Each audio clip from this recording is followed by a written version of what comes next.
you're here, we're going to get. Good morning, everyone. Good morning. There have been a number of programs and activities related to Native American Methodism lately. And not just Methodism, but awareness across the United States. We still keep having to do them, though, because like my grandson and I work on math facts, particularly multiplication tables. We have to do it over and over till we get it right.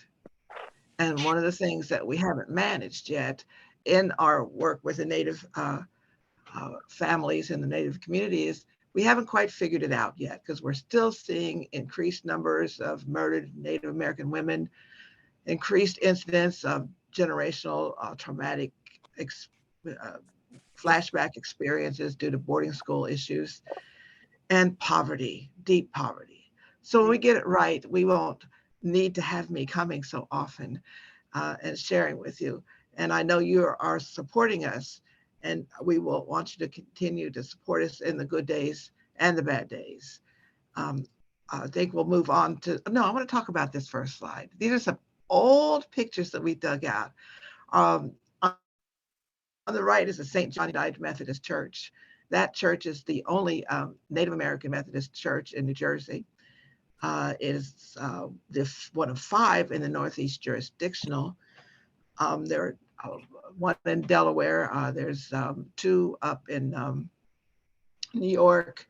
I guess there's two in Delaware. I beg your pardon. One is on temporary hiatus. The Mission Church is on hiatus, but that's it.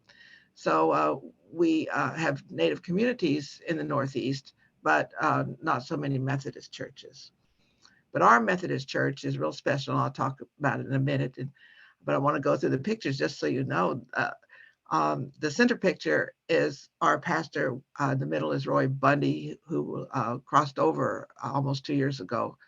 And we miss him still. I find myself still missing him. He was with us 21 years. He was a member of the Powhatan and the Nanticoke tribe. On our left-hand side, to the right of Reverend Bundy, is former Chief Gould. And some of you who know us are surprised to hear me say former because he has retired after 45 years of leading the Lenape people. And Mark looks like a really young guy here. He's 80 now. So you can see why we're giving him a break. So we have other leadership around in the pictures. I want to just share our communion table with you just for a second so you'll see what we do at that time. We're struggling with the idea of using the unitized communion um, uh, uh, elements because they're just not what we've done for a long time. Anybody else here struggling with that, or you like it? Maybe you like it. I don't know. We're struggling. So that's what we might look like. Our altars had some renovations since the picture with children here was taken. And if you come to visit, and we'll talk about that later, you'll notice that it's dramatically different. We have a 7-foot wampum cross where the tiny cross is that was given by a family a long time ago. We had to remove it because the wiring was no longer acceptable for safety. That's how old that white cross that is a lighted cross. So we still have it, but it has to be rewired so that we won't burn the place down. And that would be the last thing we want. So when you come visit us, you'll compare the old versus a few changes. So I'd like to move on, Sherry, if we could. I put this here just as something um, for you to see for history. The land that we're on is Lenape-Hoking. That's basically just Lenape living. And there is a shaded, on the left-hand side of the screen, there's a shaded section of that map. It's white and there's a gray background. It's kind of hard to see. But that's what our land looked like 10,000 years ago, also before any of the colonizers came and landed. Now, if you look real close, you'll see that half of the island where New York City is was Lenape land. So if you're on Park Avenue at Christ Church, which is one of the largest, wealthiest churches in our whole Methodism, um, that land was ours. So quite a difference. The little red dot on the right-hand side of the screen is where we are now. Our land is gone. We bought 40 acres. That's going to change soon, we hope, because the Methodist Church is going to be sharing land with the tribe and the tribal entities to return some of that land. When a church closes, according to the Journey of Hope, when a church closes, that church in a certain area, the southern area, not too far from that red dot, will be offered to the tribe to expand the land that was taken many, many years ago. I think we can move on, Sherry. All right, now, just a little bit of history. Some of you I recognize, so this may be a review for you, and that's okay, but then maybe you'll have some specific questions that you didn't have before. I just want to give you some dates that are important in Native American history in this area, the southern New Jersey area. As I said, we've been here, archaeologists say, for 10,000 years. We had little contact with anybody but our own family and other tribes that traveled all over what we call the United States now. We could have guests back then from all the way from Arizona. They would have walked and decided they wanted to visit someone. So it was not unusual. That's why we have some very commonalities between Western tribes, is because they shared with us, just like we shared with them. No television to watch, so we shared stories. In 1830, that was the famous Indian Removal Act that Andrew Jackson enacted, saying that instantly all people of Native heritage east of the Mississippi had to remove themselves or be removed across the river. It was pretty scary, I would have guessed back then, and many people did choose that option of moving. My ancestor did choose that option. There were Nanacoke and Lenape people that chose to take the walk. My family walked across Pennsylvania. They didn't take a flight, they walked. And they didn't take the train or the stagecoach, they walked. And they walked across Pennsylvania. We have some people in the Wyandotte, Ohio area, which is just across the Pennsylvania border. And they moved to more central Ohio, near the Ohio State University, actually. My daughter chose that university because she wanted, I don't know if she didn't believe me that we had history there or whether she actually wanted to study, but no, she's practicing physical therapist now, so I think she finished. But anyway, they moved on again to the middle of Indiana, and there's a large group of us there. Some chose to move north to Wisconsin at that time, and we have the Stockbridge Munsee there. They're our family. When I've worked out there, they welcomed me just like I never left. My family, though, moved directly south to the corner of Oklahoma and Arkansas. There was no border there. Can you imagine walking there? The records that we have, we believe it took 3 years to walk that walk from southern New Jersey all the way down to where they settled eventually. There was no border then, so actually our where we lived was right on the border. I could walk to Oklahoma if I wanted to, but I lived in Arkansas. And so after school, I came here to my family. I was one of those children of the 60s who wanted to find out more. Those were good years. So I did that. And this turned out to be a very traumatic experience for people to be uprooted. Some of it never fixes itself when you don't voluntarily move. It's bad enough to move. I guess I've lived in the same house now for 56 years. And I think it's because the idea of moving just isn't in me. So it's pretty traumatic for moving families and whole cultures. So I settled in the area where the Lenape people are in South Jersey. And I was lucky enough to come across the church that Jacob Pierce and his family had founded in 1841. And Jacob Pierce was not a missionary. And this is where our church is so very different. Most Native churches were founded by missionaries. Wasn't always a good match. But the Pierce family was us. And so it was easy for us to join that church. And it was a very robust church at that time because we were using it for 2 reasons. We were hiding. Some people assimilated, they joined other cultures to survive. Others of us hid. And so we hid at St. John. And we stayed in our community. We laid low, but on when Friday night came, we had church till Sunday night, and they could not bother us because we were separated. We were church and state are still separated. So it gave some safety to us, and that church used to be. I wish I could have been there to see where they had to make benches on spur of a moment so people could sit. There were so many of us there. It's where you sold your products. If you grew apples, you brought your apples to sell. If you wanted to sell a cow, you brought her to sell too. And if you wanted to find a husband for your daughter, you met that mate at St. John United Methodist Church. I think of some of the people that are still with us now that's how they met their mate. They're older than me, and so, but their stories are so good. Is how they met their family, their mate there, and established their family through the church. This church flourished in spite of some of the things that were going on in the nation, because the nation, don't forget, there were still people after the land. The land was it. Our land is beautiful. The whole United States is beautiful.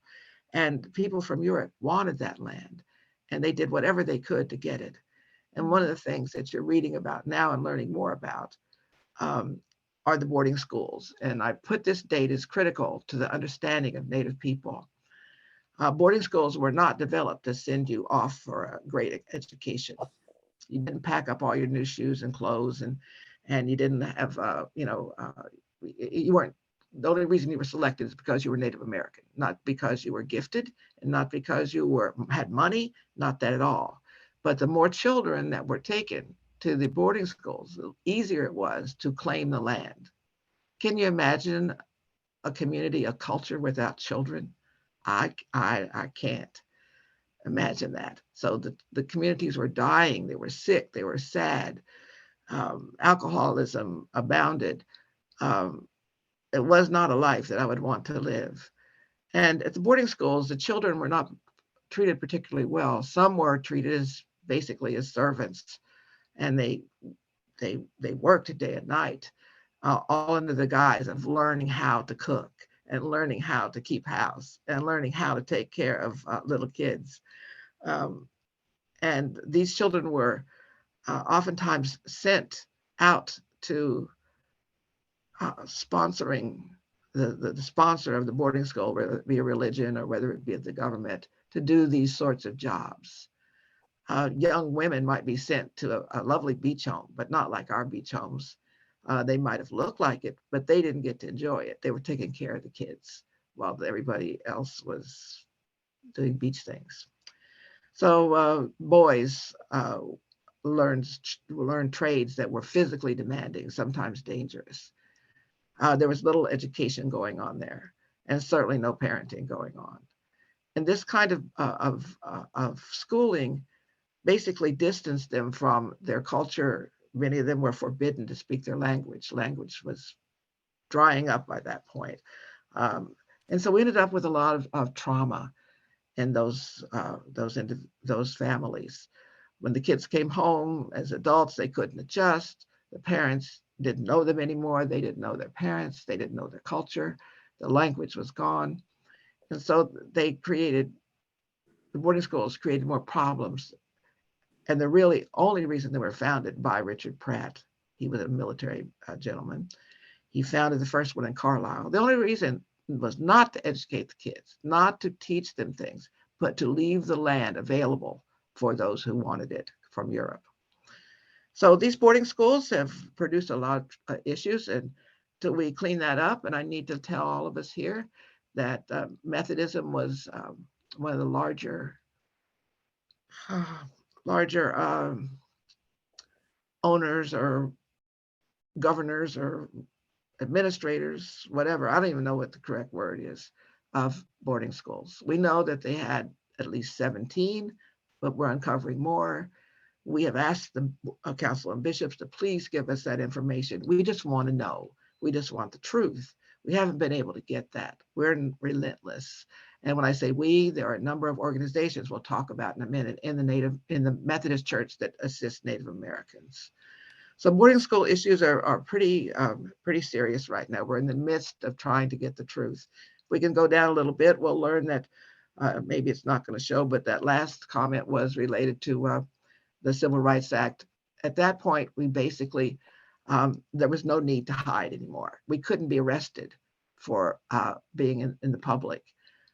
So that changed quite a bit. And some of the elders think it was not a good change because we liked having our kids and our families close so that they were not influenced by some of the unsavory things in the world. That's not the way our world was going, though. Kids need to know more and parents need to understand more. So I guess the Civil Rights Act did bring great things. We had access to better schooling, we had access to better housing, access to better incomes, but it was hard on our culture. But that allowed us to come into the world with everyone else. Okay, Sherry, are we ready to go to the next one, I think? Oh dear, let me see if I can. No, oh, there we are. Okay, so what can we do? We can't fix all that. We can't do that. I don't care how many times we try, we can't fix all that has happened, but we can move forward. And what I find is that people want to help, they want to understand, but sometimes they have they want to do things, but they want to do what they want to do for us. And we've had some experiences in the last year or so that people want to do for us, and they bring us what they think we need, or they give us what they think we need. It has nothing to do with what we really need. So we want people to work with us, not for us. And we hope that someday there'll be a resolution from this group of women that will strengthen that position as to how we can make it possible to work with each other and not impose our own values on the Native American community. So what can we do? We can communicate like we're doing right now. We can talk to each other. Some of you may have not talked to a Native American in your entire life. Possible? You think there are people in New Jersey that have not had that experience? I do. So communicate in some way with Native Americans. We don't speak the language in society as much. To each other we may, but not in society, so there's no language barrier. We are a little far from you, but there are Native communities in the estate. They just don't happen to be Methodist. There are Native American families in the Ramapo area up in the Northwest. They are a family, they are Lenape, but they are Lenape. A little different from us. There's a very, very small band of Sand Creek Lenape, about 20 people, not too far from the Ramapo area. And there's a very, very, very small of Powhatan people in the Pensacola and Camden County area. Most of them have assimilated, but there are still a group there. Our pastor was Powhatan and Lenape and Nanticoke. Okay, so there are folk you can get to know better. Come visit. We know that some of the ladies that are here today, like Grace Rapp, and she decided that she wanted to come and meet us. So she came and she helps us do our food giveaway.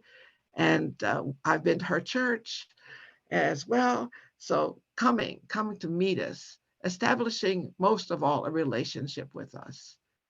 And that's what we're asking, that we hope that you do, that as a group, as an individual, that you establish a relationship with us. Now I put the word collect because it just seemed to fit with the 3 C's. We live in an area where we have the lowest per capita income in the state and our township. Our church is located in that same area. So poverty is pretty serious.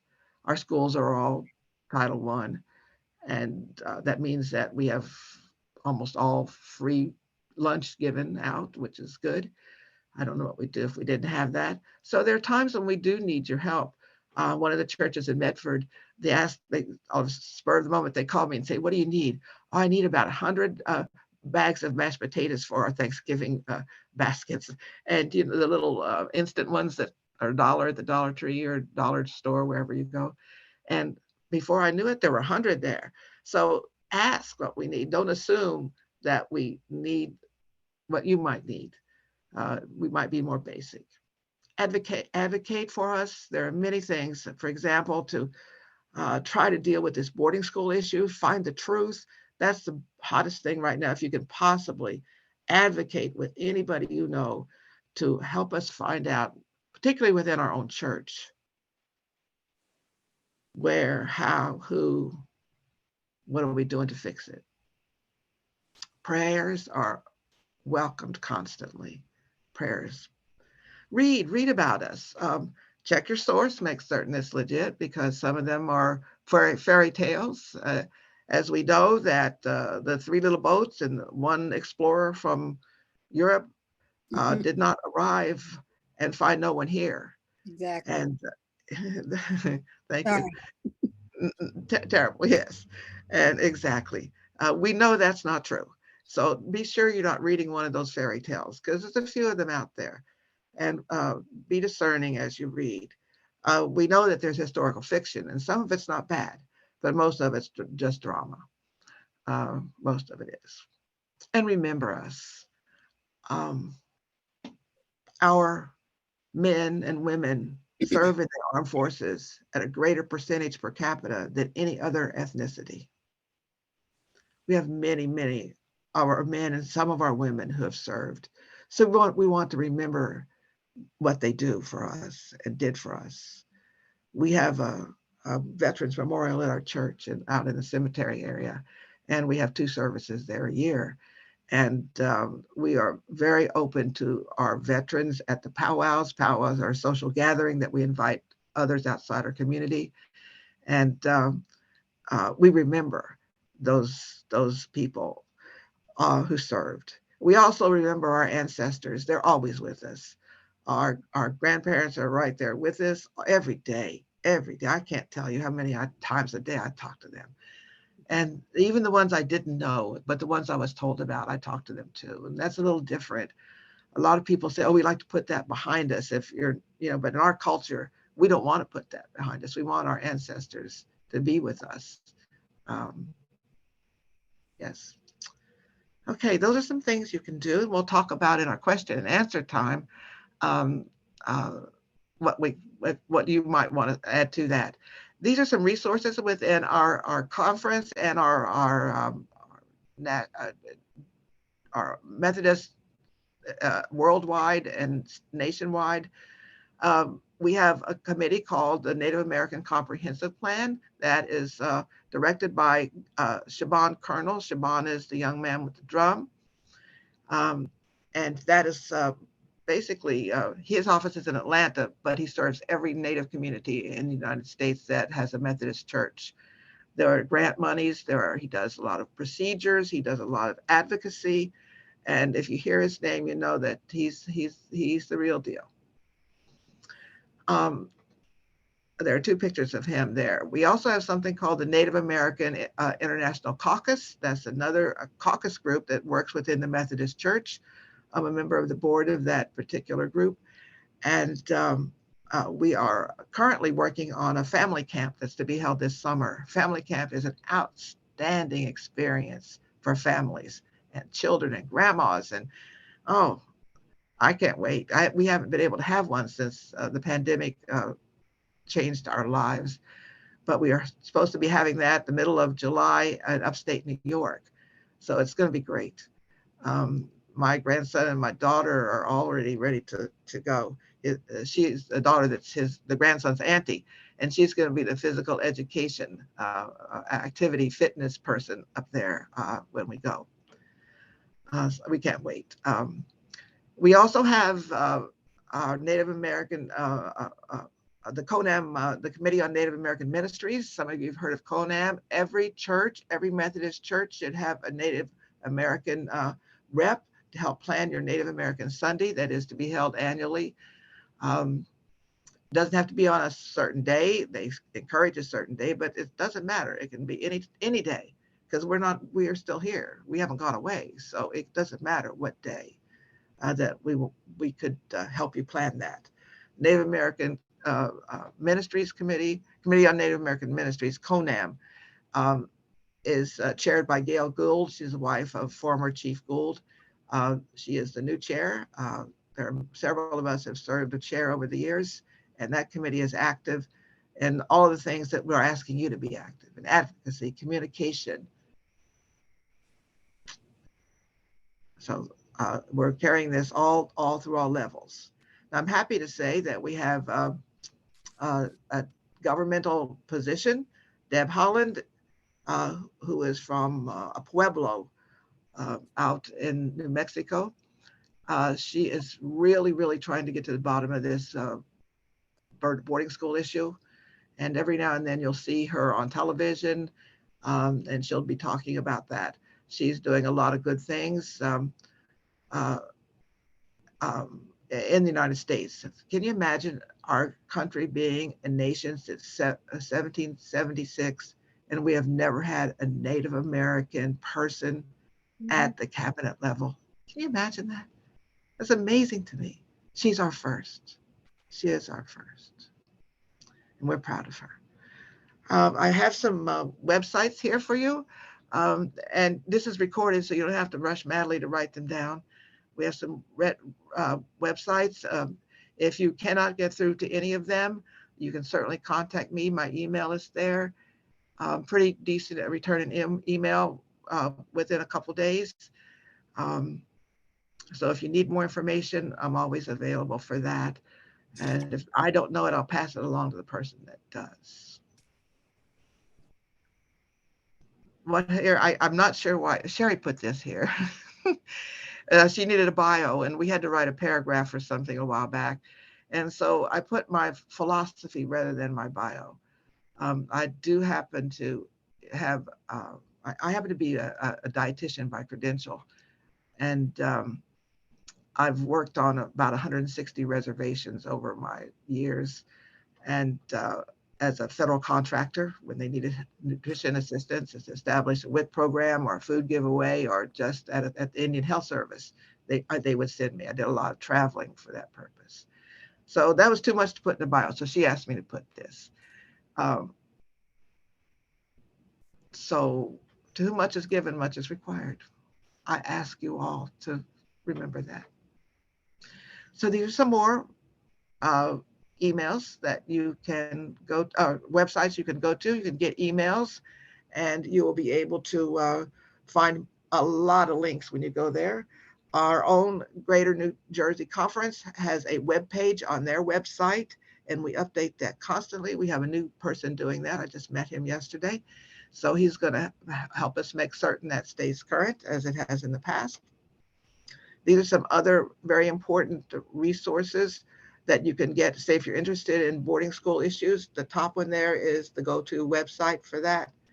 I think most of us like to look up more when we are at these kinds of events. We hear something that piques our interest, but we don't know where to go. So I thought it was important to put this here for you for information. So if even if you have friends who have not attended, please direct them to see your recording so that you can at least share these kinds of things with them. Okay, Sherry? Okay, so Sandra, you have you have a question, right? Yes. Well, it was quite a bit back further in your presentation. I just wanted to make a comment that you were talking about women and Native women. There's a TV show that came on last year that I think really kind of was to bring it to light, and that's Alaska Daily. It's an excellent TV program, and I think more than anything else, at least that's beginning to bring the plight of Native women to light. You know, I don't know, I think it's on Channel 7 maybe or something like that, but I watched it. Hopefully it'll come back on again this year. But I just wanted to mention that. And I was curious as to where you guys were located, but I see it later. It said Bridgeton. So yes, and Alaska's. Did I hear that right, Sandra? The name of the program is Alaska Daily. Yeah, it's okay, a TV. Okay, good. Yes, I sometimes will watch those because I've actually worked up there quite a bit, and I like to watch those shows that they have on the adventure shows. And so it's probably somewhere near that. So Channel 7, maybe. I'll look for that. Yeah. Thank you. Just wanted to say thank you, Cynthia, for always being such a source of wisdom and encouragement and inspiration to us to do more and to advocate. If anybody else wants to ask some questions, we have a little bit of time. You can either unmute or raise your hand, or you can type them in the chat as well. Oh, I just want to mention one other thing. Cynthia, when you were talking about the boarding schools, there were several in Canada also. Many. And that's been brought to light in the last couple of months. They've been talking about that. But one of the things that comes to my mind is that they used to make the boys and girls cut their hair. That is true. Not to speak the language, but they were not allowed to. And they were also made them cut their hair. And I'm a former educator. I taught for 50 years in education, and history is history. And so I did it a lot with African American history and Native American history every day. It's not like it was once a month or once a year. And I chuckled before when you said about the fairy tales. You're talking about Christopher Columbus, I'm sure. And a lot of educators, if they don't know any better, they do still teach that fairy tale. And I made sure that my students they knew the truth, because that's the kind of teacher I am, that they need to know what he did when he came, and he never came to America anyway. He never set foot in America, but the young people as they're growing up need to know that. And I was just going to mention that when I did that particular thing in my classroom, I had parents coming in telling me that they were so happy that I was not teaching their children fairy tales, that I was teaching them the truth. So just wanted to mention that. Well, thank you for that. And the truth is all we want to be told. The same way with the boarding school issues. We want our Methodist church that we love. I love my church. I've been a Methodist cradle to grave, so I will be there. And I love my church, and I want them to tell the truth so badly about this boarding school business. It was not a pretty sight, and we didn't do any better than anybody else. Just let's repent and promise never to do it again and tell the truth. So thank you for doing that. And I have teachers amongst my family, my children, and they tell the truth. Of course, they don't know any different, but their workmates don't always tell the truth. But before you know it, in another year or two, they will, because they don't allow them to teach that. And one of the things, one is a preschool teacher, and one of the things that was so common was you made a headband with a feather, construction paper feather, and we don't give feathers like that. Feathers are earned. Feathers are something that you have earned, and we just don't do that. And I've had teachers come to me, I've done it for 20 years. I said, well, this will be the 21st, and maybe we won't do it this year. And so my girls and my son too has been pretty good advocates in their schools not to do that. So thank you. And some of you may know that United Women in Faith National has promised to take on this research into the Methodist boarding schools. So Harriet made that commitment, Harriet Olson, during her time. And one of our responsibilities is to make sure that promise is kept and that work gets done. It's a bold promise to make, and there's still a lot of process and research that has not happened that needs to happen. So one thing we can do is keep encouraging National to hold true to that promise and do that research and disclose that truth of how Methodists were involved in those boarding schools, and to do the work of reconciliation and healing with the Indigenous community to make sure nothing like that ever happens again. Yes. And we want them to do that in conjunction with us and not away from us. And that's so important to us to be part of the process, not to be, to work with, not for. Because we'd like to be able to share in that process. And yes, I know that promise is there, and we are looking forward to it being implemented as soon as possible. And Cynthia is a wonderful resource. She always says, we would love it if people talk with us rather than about us. So if your group is interested in doing something and having her come, or having one of her colleagues come and speak, she graciously shares her time and her stories and her wisdom. And I highly recommend you inviting her to be part of what work your groups are doing as well. I think we have time for maybe one or two more questions, if anybody. I Okay. think, Diana, you have your hand raised. Yeah, I just Good wanted morning, to, Diana. hi there. Just wanted to mention, I saw in the BBC news coverage, funny, the US didn't cover this. Apparently, but talking about empowering the Native Americans to do this research themselves. The Cree Nation, as in Saskatchewan, which I guess is that's north of the Dakotas. Right. That's right. It sounds like they have access to, I don't know how they got it, but they have access to like ground radar technology that's pretty significant.